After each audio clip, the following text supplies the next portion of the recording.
A sloth, a donkey, and a curious human. Send a prompt and see what they're doing.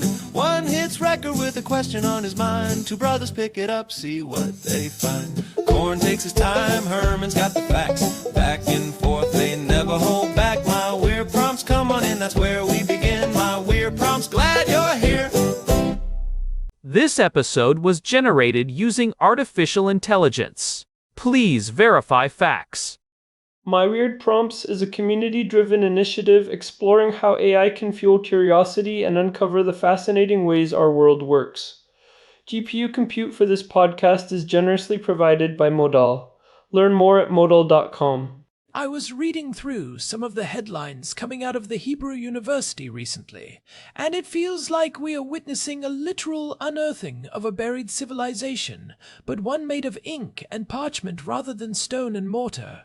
Today's prompt from Daniel is about the Jerusalem Talmud, or the Yerushalmi, and specifically how the technology of 2026 is finally letting us read between the lines of a text that has been effectively silenced for 16 centuries. It is an unfinished masterpiece that was essentially frozen in time by the collapse of the Roman-era Jewish leadership. It is about time we gave the Yerushalmi its due. I am Herman Poppleberry, and I have been spiraling down this rabbit hole since the news broke in late February about the multispectral imaging results. For most of Jewish history, when someone says the Talmud, they mean the Babylonian Talmud, the Bavli. That is the one with the 1.8 million words, the winding debates, and the global authority. The Yerushalmi has always been the shorter, moodier, more mysterious younger sibling that lived in the shadow of the giant. But as we are finding out this month, that shadow was hiding some incredible secrets.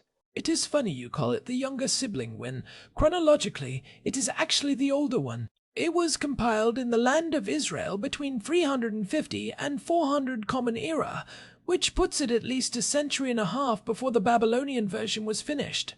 But Daniel is pointing out something really interesting in his prompt. The Yerushalmi is often described as unfinished or laconic. It is like a transcript of a conversation that someone had to stop recording because the building was on fire. That is not far from the truth. The historical context is everything here. While the Jewish academies in Babylonia were operating in a relatively stable environment under the Sasanian Empire, the scholars in the land of Israel, specifically at the Academy of Tiberias, were working under the increasingly heavy hand of the Roman Empire. By the time the Yerushalmi was being pulled together, you had the Christianization of the Roman Empire under Constantine and his successors, the suppression of Jewish self-governance, and, eventually, the total abolition of the Patriarchate in 425 Common Era. That was the kill switch. When the Patriarchate was abolished, the central authority that funded and organized these academies vanished. So the brevity we see in the text, that abruptness, is not a stylistic choice. It is a survival tactic. They were running out of time. They had to get the core traditions down before the lights went out in Tiberias. To give our listeners some scale, the Yerushalmi is only about 300,000 to 400,000 words. Compare that to the Bavli's nearly 2 million. It is concise to a fault. Precisely. And that conciseness has led to 1,600 years of people assuming the Yerushalmi was just a rough draft of the Bavli. But the 2026 digital humanities breakthrough is proving that it was actually a highly sophisticated, distinct legal system that was deeply integrated into the Roman world. The Hebrew University researchers used AI multispectral imaging on the Leiden Manuscript, which is the only complete manuscript of the Yerushalmi we have, dating back to 1289. And for those who are not familiar with the Leiden Manuscript, it was written by a single scribe, Rabbi Shlomo ben Yosef Shlomo. For centuries, this has been the foundational text for almost every printed edition of the Yerushalmi we have today. But the imaging revealed something that was previously invisible to the naked eye. Herman, walk us through how this multispectral imaging actually works in this context. It is fascinating. They are essentially taking photos of the parchment at dozens of different light wavelengths, from ultraviolet to infrared. Different inks and different layers of scraping react differently to those wavelengths. What the AI found were marginalia and erased layers of text that suggest a much deeper integration with Roman legal culture than scholars previously admitted. We are seeing specific Roman legal terminology, things like the language of contracts, property transfers, and even inheritance laws that were either smudged out or ignored by later copyists who did not understand the Latin or Greek influence. This really shifts the perspective on the Yerushalmi being the original tradition. If the Yerushalmi is the record of Jewish law in the land of Israel, it is inherently tied to the geography and the geopolitical reality of that time. It turns out the rabbis in Tiberias were not just talking to each other in a vacuum. They were engaging with the Roman legal world around them in a way that the Babylonian rabbis, living under Persian law, never had to. One of the terms the AI flagged was fideicomissum, which is a type of testamentary trust in Roman law. For centuries, the text in the Leiden Manuscript had a garbled Hebrew word there that did not quite make sense. Scholars just assumed it was a typo or an obscure idiom. But the multispectral scan showed the original Greek-lettered transliteration of the Roman legal term underneath. It means the rabbis were using the actual legal frameworks of the Roman Empire to solve Jewish legal problems. It shows a level of sophistication and engagement with the dominant superpower of the time that is frankly mind-blowing. That brings me to the other big news from March 12, 2026. The Schechter Institute launched the Yerushalmi Geo-Map. Herman, you were looking at this. It is a digital humanities project that maps every single location mentioned in the Jerusalem Talmud to a modern archaeological site. It is like a Google Maps for the 4th century. It is a game changer for anyone interested in the historical continuity of the land. Because the Yerushalmi focuses so heavily on the first order of the Mishnah, Zeraim, which deals with agricultural laws, it is hyper-specific about geography. The Babylonian Talmud barely touches Zeraim because, frankly, if you are living in the diaspora in Babylonia, the laws of tithing fruit from a tree in the Galilee do not really apply to you. But for the Yerushalmi, those laws were the bread and butter of Jewish life. The Geo-Map allows you to click on a specific debate about, say, the boundaries of a vineyard, and it will show you the exact GPS coordinates of the Roman-era terrace where that debate likely took place. I love the idea of a digital map that connects a 1700-year-old legal debate to a specific hillside you can visit today. It makes the text feel three-dimensional. It is not just abstract theory. It is, how do we manage this specific vineyard, in this specific valley, under these specific Roman taxes? We talked about this a bit in episode 1302, when we were looking at the legal labyrinth of the disputed territories. The ancient legal status of these sites, as recorded in the Yerushalmi, still echoes in modern property disputes and archaeological claims. It really does. And it highlights the linguistic divide too. The Yerushalmi is written in Western Aramaic, specifically the Galilean dialect. If you are used to the Eastern Aramaic of the Bavli, reading the Yerushalmi feels like moving from a thick, technical manual to a rhythmic, almost poetic shorthand.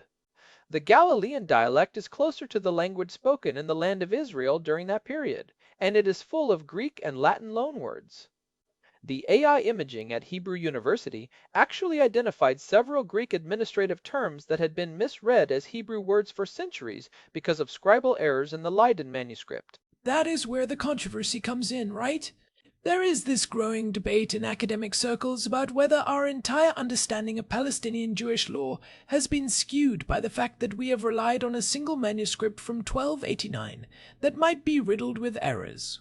If the scribe in 1289 did not understand a Roman legal term and replaced it with a similar-sounding Hebrew word, he might have fundamentally changed the meaning of a ruling. We are talking about centuries of legal interpretation built on a foundation of a typo. There is a school of thought now, led by some of the researchers involved in the multispectral project, that suggests we need to essentially reread the entire Yerushalmi through this new lens. It is not just about correcting words, it is about correcting the logic. The Yerushalmi is much more interested in the bottom line. It is like the difference between a high-level theoretical physics lecture and a practical engineering manual. The Bavli will give you 20 pages on why a wall might fall down. The Yerushalmi tells you who has to pay for the bricks and where to buy them. It is wild to think that in 2026 we are finally getting the corrected version of a text from the year 400. It really reframes the Yerushalmi Renaissance we have been seeing over the last decade. It is not just about nostalgia or academic curiosity. It is about recovering a lost legal tradition that was often more lenient or more practical than the Babylonian version that eventually took over. The leniency is a huge point. There is a famous saying that the air of the land of Israel makes one wise. In the Yerushalmi, you often see a more direct, common-sense approach to the law. For example, in the laws of Shemitah, the sabbatical year for the land, the Yerushalmi often records traditions that allowed for more flexibility to ensure the population did not starve under Roman taxation. The Babylonian version, written by people who were not farmers in the land of Israel, could afford to be more theoretical and sometimes more stringent because they were not the ones dealing with the actual soil. You can see why the Bavli became the dominant force, though. If you were a Jew living in Europe or North Africa or the Middle East in the Middle Ages, the Bavli provides this portable, comprehensive system of logic and law that works anywhere. The Yerushalmi is so rooted in the soil of Israel that it almost felt irrelevant once the majority of the population was in the diaspora. But that is exactly why the shift back to the Yerushalmi is so significant now. With the return of Jewish sovereignty and the massive growth of the population in Israel, those agricultural laws and that specific tie to the geography are suddenly relevant again. And the religious world is catching up too. The Daf Yomi Yerushalmi cycle, which is the daily study of a page of the Jerusalem Talmud, is currently in Seder Moed, the order of festivals. As of early March 2026, they are in Tractate Pesachim, which deals with Passover. What is interesting is that when you study Pesachim in the Yerushalmi alongside the Bavli version, you see these stark differences in how the holiday was actually observed in the land of Israel versus how it was reconstructed in Babylonia. Give me an example of that. What is a specific difference that jumps out in Tractate Pesachim? Well, the Yerushalmi's version of the Seder has a much stronger emphasis on the physical elements of the land. There is a lot more discussion about the specific types of herbs and the way the bitter herbs were harvested. In the Bavli, because they were in a different climate, some of those details get abstracted or replaced with Babylonian equivalents. There is also a famous debate about the number of cups of wine. While we do 4 cups today, there are hints in the Yerushalmi traditions of different customs that were closer to the original practice in the Second Temple period. It is like finding the director's cut of a movie you have seen 1,000 times. You realize that some of the scenes you thought were essential were actually added later, and some of the original footage was left on the cutting room floor in Tiberias. That is a great way to put it, and the Steinsaltz Center is doing a lot of the heavy lifting here with the Noy edition, making the Yerushalmi accessible in modern Hebrew and English. For a long time, if you wanted to study the Yerushalmi, you had to struggle through the Leiden Manuscript, or a poorly edited print version with no commentary. Heinrich Guggenheimer's translation was the gold standard for academics, but it was not exactly bedside reading for the average person. Now, with the Steinsaltz edition and the digital tools, the barrier to entry is dropping. I think the average person is starting to realize that the unfinished nature of the Yerushalmi is not a bug, it is a feature. It leaves room for interpretation. It is less dogmatic in its presentation because it is a record of a living, breathing academy that was interrupted. There is an energy to it that you do not always get in the more polished, redacted Bavli. The Bavli is a finished cathedral. The Yerushalmi is an active construction site where the workers just stepped away for a lunch break 1,600 years ago. And the tech side of this is what really gets me excited.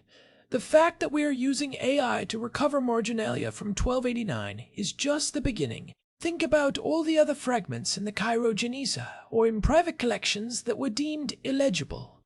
If we can apply this multispectral imaging and AI analysis to those, we might find the missing pieces of the Yerushalmi that were never included in the Leiden Manuscript. We are essentially doing digital archaeology on the text itself. It makes me wonder if the Yerushalmi was ever actually finished in a way we just have not seen yet, or if there were competing versions that were suppressed. When you have a text that is so heavily influenced by its environment, like the Roman legal influence you mentioned, it suggests a much more cosmopolitan and integrated Jewish society in the Galilee than the traditional us versus them narrative of the Roman era suggests. The rabbis were not just hiding in caves, they were in the courts, they were in the markets, and they were using the language of the empire to protect their own heritage. It is a very pragmatic worldview. It is saying, we are under occupation, the empire is closing in, but we are going to use their own legal language to ensure our traditions survive. It is a testament to the resilience of the Tiberias Academy. They knew they were at the end of an era, and they made sure that even if they could not finish the book, they left enough of a map for us to find our way back 1,600 years later. And that map is literal now. The Schechter Institute Geo-Map is such a brilliant use of digital humanities. It takes the text out of the library and puts it onto the smartphone. You can be standing at a ruin in the Golan Heights and see exactly which rabbi was arguing about the tithes for that specific village.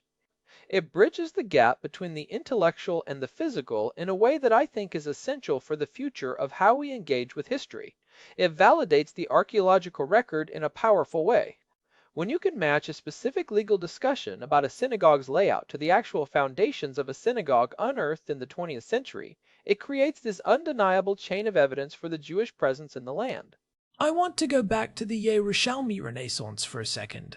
Why do you think it is happening now, specifically in 2026? Is it just the technology, or is there something deeper in the culture? I think it is a bit of both. We have spent the last century rebuilding the physical infrastructure of the land of Israel. Now, I think there is a hunger to rebuild the intellectual and spiritual infrastructure that was native to this place. People are looking for an authentic Israeli Jewish identity that is not just a carbon copy of what was developed in the diaspora. The Yerushalmi offers that. It is raw, it is local, and it is deeply connected to the seasons and the soil of this specific piece of earth.